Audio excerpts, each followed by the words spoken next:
Custody കാലാവധി അവസാനിക്കുന്നു വേടന്റെ. അതേസമയം തന്നെ തൃശ്ശൂരിൽ തെളിവെടുപ്പിന് കൊണ്ടുപോവുകയും ചെയ്യും. വൈകുന്നേരം 5 മണി വരെയാണ് കസ്റ്റഡിയിൽ വയ്ക്കാൻ വനംവകുപ്പിന് അവകാശമുള്ളത്. വിവരങ്ങളുമായി ഉമേഷ് നമ്മളോടൊപ്പം ചേരുകയാണ്. Umesh, good morning. ഏറ്റവും പ്രധാനപ്പെട്ട കാര്യം, വേടനെ ഇന്നലെ കൊച്ചിയിലെത്തിച്ച് തെളിവെടുത്തിരുന്നു, വൈറ്റ്ലയിലെ ഫ്ളാറ്റിലെത്തിച്ച് തെളിവെടുത്തിരുന്നു. ഇനിയിപ്പോൾ ഈ പുലിപ്പല്ല് എന്ന് പറയുന്ന സാധനം ലോക്കറ്റാക്കി മാറ്റിയ ഇടത്തേക്ക് തെളിവെടുപ്പിന് കൊണ്ടുപോവുകയാണ്, തൃശ്ശൂരിലെ ഒരു ജ്വല്ലറിയിലേക്ക്. അവിടെയാണ് ഇന്ന് തെളിവെടുപ്പ്. മറ്റൊന്ന്, ഈ വേടന് കഞ്ചാവ് നൽകിയ ആളെ തേടിയുള്ള അന്വേഷണവും ഒരു വഴിക്ക് നടക്കുന്നുണ്ട്. ഈ പുലിപ്പല്ല് വേടന് നൽകിയ രഞ്ജിത്ത് എന്ന് പറയുന്ന ആളെ തേടിയുള്ള അന്വേഷണവും നടക്കുന്നുണ്ട്. ഇതിന്റെയൊക്കെ പുരോഗതി എന്താണ്? Good morning. സൂചിപ്പിച്ചതുപോലെ 2 അന്വേഷണം നടക്കുന്നുണ്ട്. ഒന്ന് പോലീസിന്റെയും മറ്റൊന്ന് വനംവകുപ്പിന്റെയും. ഇപ്പോൾ വനംവകുപ്പിന്റെ കസ്റ്റഡിയിലാണ് വേടൻ. ഇന്നലെ മുതൽ കസ്റ്റഡിയിലാണ്. 2 ദിവസത്തെ കസ്റ്റഡി കാലാവധിക്കുള്ളിൽ പരമാവധി കാര്യങ്ങൾ വേടനിൽ നിന്ന് ചോദിച്ചറിയുക, ഒപ്പം തെളിവെടുപ്പ് പൂർത്തിയാക്കുക എന്നുള്ളതാണ് വനംവകുപ്പിന്റെ ലക്ഷ്യം. അതിന്റെ ഭാഗമായി ഇന്നലെയും ഇന്നുമൊക്കെയായി വേടനിൽ നിന്ന് കാര്യങ്ങൾ ചോദിച്ചറിയുന്നുണ്ട്. വേടന് ഈ വനംവകുപ്പിന്റെ നടപടി ഉണ്ടാകാൻ കാരണം ഈ പുലിപ്പല്ല് മാലയായി ധരിച്ചു എന്നുള്ളതാണ്. അത് പുലിപ്പല്ലാണ് എന്നുള്ള പ്രാഥമിക നിഗമനത്തിൽ തന്നെയാണ് വനംവകുപ്പ്. അതുകൊണ്ടാണ് വേടൻ്റെ അറസ്റ്റ് രേഖപ്പെടുത്തുകയും ഇതെവിടെ നിന്ന് കിട്ടി എന്നത് സംബന്ധിച്ചുള്ള അന്വേഷണത്തിലേക്ക് വനംവകുപ്പ് കടക്കുകയും ചെയ്തത്. ഇത് വിശദമായി പരിശോധിക്കണം എന്നുള്ളതുകൊണ്ടാണ് അയാളെ 2 ദിവസത്തേക്ക് കസ്റ്റഡിയിൽ വേണമെന്ന് വനംവകുപ്പ് ആവശ്യപ്പെടുകയും പെരുമ്പാവൂർ കോടതി അത് അനുവദിക്കുകയും ചെയ്തത്. അതിൻ്റെ ഭാഗമായി ഇന്നലെ ഈ തെളിവെടുപ്പ് ആരംഭിച്ചിട്ടുണ്ട്. ഇന്നലെ വേടൻ താമസിച്ചിരുന്ന ഈ വൈറ്റിലയ്ക്ക് സമീപമുള്ള കണിയാമ്പുഴയിലെ ഫ്ളാറ്റിൽ എത്തിച്ച് തെളിവെടുപ്പ് നടത്തി. ഇന്നിപ്പോൾ പോകേണ്ടത് തൃശ്ശൂരിലേക്കാണ്. ഇപ്പോൾ ഏറ്റവും ഒടുവിൽ ലഭിക്കുന്ന വിവരമനുസരിച്ച് വേടനുമായി തൃശ്ശൂരിലേക്ക് പുറപ്പെട്ടു എന്നുള്ളതാണ്. അതാണ് അതിൻ്റെ ഒരു അപ്ഡേഷൻ. വേടൻ നിലവിലുണ്ടായിരുന്നത് മേക്കപ്പാല ഫോറസ്റ്റ് സ്റ്റേഷനിലാണ്. അവിടെ നിന്ന് വേടനെയും കൊണ്ട് വനംവകുപ്പ് ഉദ്യോഗസ്ഥർ തൃശ്ശൂരിലേക്ക് തിരിച്ചു എന്നുള്ളതാണ് ഇപ്പോൾ ലഭിക്കുന്ന വിവരം.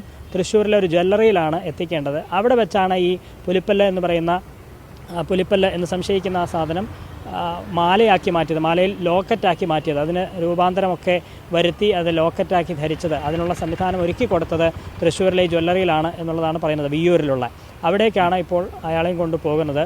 അവിടെ ചെല്ലും, അവിടെ കാര്യങ്ങൾ ചോദിച്ചറിയും, ആ ജ്വല്ലറി ഉടമയുടെ അടക്കം മൊഴി രേഖപ്പെടുത്തും. അതിനുശേഷം നടപടികൾ പൂർത്തിയാക്കി തിരിച്ചു കൊണ്ടുവരിക എന്നുള്ളതാണ്. ഇന്ന് വൈകിട്ട് 5 മണിയോടെ കോടതിയിൽ ഹാജരാക്കും.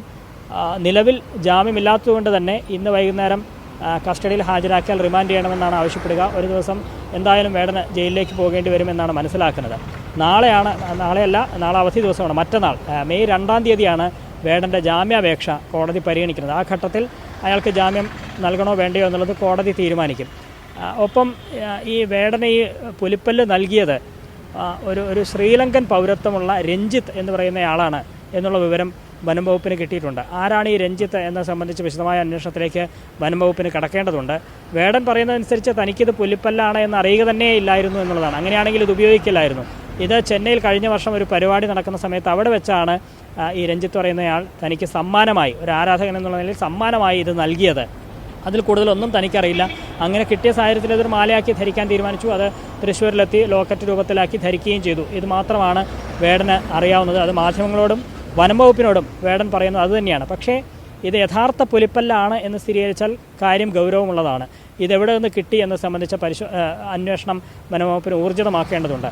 അപ്പോൾ ഇത് പുലിപ്പല്ലാണ് എന്ന് സ്ഥിരീകരിക്കാൻ വേണ്ടി ഇത് വിശദമായ പരിശോധനയ്ക്ക് അയക്കും എന്നുള്ളതാണ് മനസ്സിലാക്കുന്നത്. ഹൈദരാബാദിലെ ലാബിലേക്ക് അത് അയക്കും എന്നുള്ള വിവരമുണ്ട്. അവിടെ നിന്ന് പരിശോധനാ ഫലം അനുകൂലമായാൽ, യഥാർത്ഥ പുലിപ്പല്ലാണ് എന്ന് സ്ഥിരീകരിച്ചാൽ ഇതെവിടെ നിന്ന് ഇതിൻ്റെ സോഴ്സ് സംബന്ധിച്ച് വിശദമായ അന്വേഷണത്തിലേക്ക് പോകേണ്ടി വരും. അതിനു മുമ്പ് ഈ രഞ്ജിത്ത് ആരാണ് എന്ന് കണ്ടെത്തേണ്ടി വരും. വേടന് ഇത് കൊടുത്തത് രഞ്ജിത്താണെന്ന് പറയുന്നു. രഞ്ജിത്തിൻ്റെ പശ്ചാത്തലം എന്താണ്? ശ്രീലങ്കൻ പൗരത്വമുള്ളയാൾ ചെന്നൈയിലെ പരിപാടിക്ക് എത്തി വേടന് ഇത് കൈമാറിയത് ഏത് സാഹചര്യത്തിലാണ്, അയാൾക്ക് ഇത് എവിടെ നിന്ന് കിട്ടി തുടങ്ങിയ കാര്യങ്ങളൊക്കെ വനംവകുപ്പിന് വിശദമായി തന്നെ അന്വേഷിക്കേണ്ടി വരും. അപ്പോൾ ആ നടപടികൾ വനംവകുപ്പ് മുന്നോട്ട് കൊണ്ടുപോകുന്നു. നിലവിൽ വേടനെതിരെ ചുമത്തിയിരിക്കുന്നത് അല്പം ഗൗരവമുള്ള കുറ്റം തന്നെയാണ്. ഈ മൃഗവേട്ട, ഒപ്പം ഈ മൃഗാവശിഷ്ടങ്ങൾ കൈവശം വയ്ക്കൽ തുടങ്ങിയ വകുപ്പാണ്. അത് 7 മുതൽ 10 വർഷം വരെ തടവ് കിട്ടാവുന്നൊരു വകുപ്പ് കൂടിയാണ്. പക്ഷേ ഇതെല്ലാം തെളിയിക്കപ്പെടണം. എങ്കിൽ മാത്രമേ വേടനെ സംബന്ധിച്ച് കൂടുതൽ നടപടിയിലേക്ക് പോകൂ. അതല്ല, വേടൻ പറയുന്നത് ശരിയാണ് എന്ന് വനംവകുപ്പിന് ബോധ്യപ്പെട്ടാൽ വേടനെ കുറ്റമുക്തനാക്കുന്ന സാഹചര്യവും ഉണ്ടാകും. അത് ആ വഴിക്ക് അന്വേഷണം നടക്കും. രണ്ടാമത്തെ കാര്യം പോലീസ് അന്വേഷണമാണ്. അത് കഞ്ചാവ് കൈവശം വെച്ചു എന്നുള്ള കഞ്ചാവ് ഉപയോഗിച്ചു എന്നുള്ളതാണ്. 6 ഗ്രാം കഞ്ചാവാണ്. അത് സ്റ്റേഷൻ ജാമ്യം ലഭിക്കാവുന്ന വകുപ്പായതുകൊണ്ട് വേടനും സുഹൃത്തുക്കൾക്കും സ്റ്റേഷൻ ജാമ്യം ലഭിക്കുകയും ചെയ്തു. പക്ഷേ ഇവർക്ക് കഞ്ചാവ് എത്തിച്ചു നൽകിയത് ഒരു കോട്ടയം സ്വദേശിയാണെന്നുള്ള വിവരമാണ് പോലീസിന് ലഭിച്ചിട്ടുള്ളത്. അയാളെ കേന്ദ്രീകരിച്ച് അന്വേഷണം നടക്കുന്നുണ്ട്. ഇത് അയാളൊരു കണ്ണിയായി പ്രവർത്തിക്കുന്നയാളാണോ, സ്ഥിരമായി ഇത്തരത്തിൽ ഇങ്ങനെ സെലിബ്രിറ്റികളായുള്ളവർക്ക് കഞ്ചാവ് എത്തിച്ച് നൽകുന്നുണ്ട്, എവിടെ നിന്നാണ് ഇത് കൊണ്ടുവരുന്നത് തുടങ്ങിയ കാര്യങ്ങളൊക്കെ പോലീസും അന്വേഷിക്കുന്നുണ്ട്. അപ്പോൾ ആ രണ്ട് തരത്തിലുള്ള അന്വേഷണം മുന്നോട്ട് പോവുകയാണ്.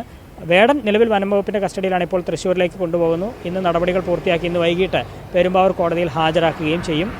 മെയ് 2 വേടൻ്റെ ജാമ്യാപേക്ഷ പരിഗണിക്കുകയും ചെയ്യും. മനു.